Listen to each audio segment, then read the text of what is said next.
Bharatiya Janata party जिला कार्यालय में आयोजित प्रेस वार्ता में राष्ट्रीय महासचिव और राज्यसभा सांसद अरुण सिंह ने प्रधानमंत्री नरेंद्र मोदी के नेतृत्व में 3 सितंबर 2025 को हुई 56वीं जीएसटी काउंसिल की बैठक में किए गए नेक्स्ट जेन जीएसटी सुधारों के बारे में जानकारी दी। उन्होंने बताया कि सुधार सिर्फ आर्थिक कदम नहीं है बल्कि देश के लिए दिवाली का तोहफा भी है, जो करोड़ों परिवार की बचत बढ़ाएगा, किसानों को सशक्त बनाएगा और कारोबार को तेजी से बढ़ाएगा। सुधार का मुख्य उद्देश्य फंसे हुए पैसों को मुक्त कराना, जल्दी प्रवाह का सुधार और छोटे नियोक्तों की प्रतिस्पर्धा बढ़ाना है। इसी के साथ ही जीएसटी स्लैब के 2 स्तरीय करने से कर दरों के अंतर के काम कर आईडीएस की समस्या भी हल होगी। भी आपने कम भी आपने किया, क्या उस समय की वो स्थिति थी कि इतना जीएसटी बढ़ा के लेना पड़ा, या तैयारी आपकी ऐसी हो गई थी कि हम लोग तैयारी सही से नहीं कर पाए थे, जो वर्तमान की स्थिति को देखिए आपको कम करना पड़ा? देखिए, कम नहीं करना पड़ा। ऐसा है कि अगर आप देखेंगे तो जीएसटी 2017 से पहले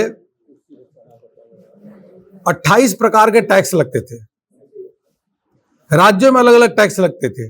अगर मिर्जापुर का सामान दूसरे जिले में जा रहा है, दूसरे प्रदेश में जा रहा है, तो अलग टैक्स, चुंगी tax, sales tax, centre tax. इतनी अधिक परेशानी थी, एक कांग्रेस के नकारापन के कारण हुआ।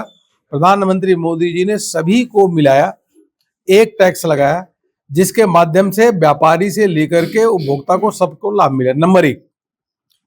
और इसके माध्यम से जीएसटी के जब लगाया तो बहुत सारा आमदनी आने लगी, चोरी भी रुक गई, लीकेज भी रुका। जब कांग्रेस की सरकार थी, उसमें आपको लिस्ट दे देता हूं, उनके पास 30% टैक्स लगाते थे। लिस्ट आप दे देना, 30%, टूथपेस्ट से लेकर के तेल पे लेकर 30% टैक्स लगाते थे। हम उसको धीरे धीरे करके 18 ले आए, अब धीरे धीरे करके 12, और उसके बाद अब 5%, 12% स्लैब ले आए। तो यह प्रधानमंत्री मोदी जी ही हैं।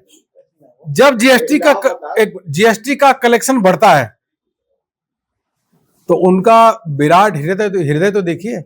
जब जीएसटी का कलेक्शन बढ़ा तो उन्होंने कहा कि जीएसटी का और कम कर दो, उपभोक्ताओं को इसको दे दो। आपने स्वदेशी पे आपने कहा कि स्वदेशी अपनाओ।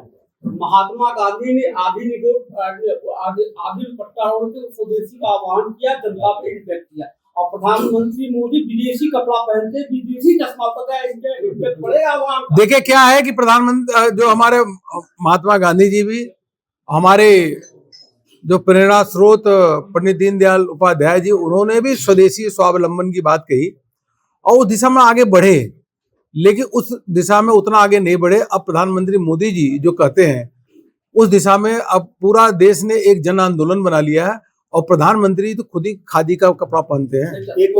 ये तो राहुल गांधी की बातों में मत जाइए ना, राहुल गांधी झूठ बोलते हैं। अगर पत्रकार राहुल गांधी की बात में जाने लगेंगे कांग्रेस के, तो कांग्रेस तो झूठ बोलने की फैक्ट्री है, और झूठ बोलने की फैक्ट्री कांग्रेस पार्टी लगातार हार रही है, जमीन पे मिट चुकी है, अब पाताल में जाने वाली है।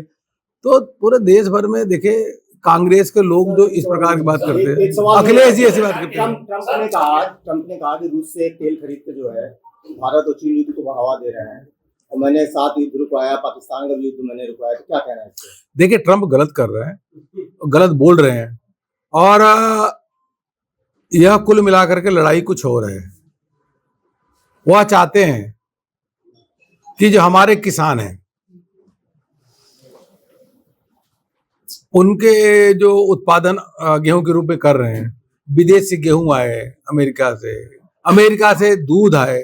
अब बताइए, अमेरिका का गेहूं का दाम 12 रुपए है, हम 24-25 रुपए उसके एमएसपी है, दूध उनका 20 रुपए है। तो अमेरिका की बात मान करके क्या हम किसानों के साथ खिलवाड़, उनके हितों के साथ खिलवाड़ कर सकते हैं?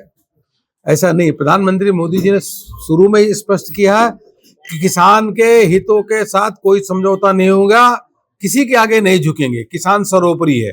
इसलिए अमेरिका का खेल कुछ और है, वो गेहूं से लेकर के क्या भेजना चाहते हैं। एक सवाल मेरा है, आप कह रहे हैं कि कांग्रेस झूठ बोलती है, लेकिन जब विधानसभा चुनाव हो रहा था कि रिंकी कोल प्रत्याशी थी, वही मतवार सड़क को आपने कहा था मैं बनवा दूंगा, लेकिन आज तक नहीं बोला, तो झूठा कौन है?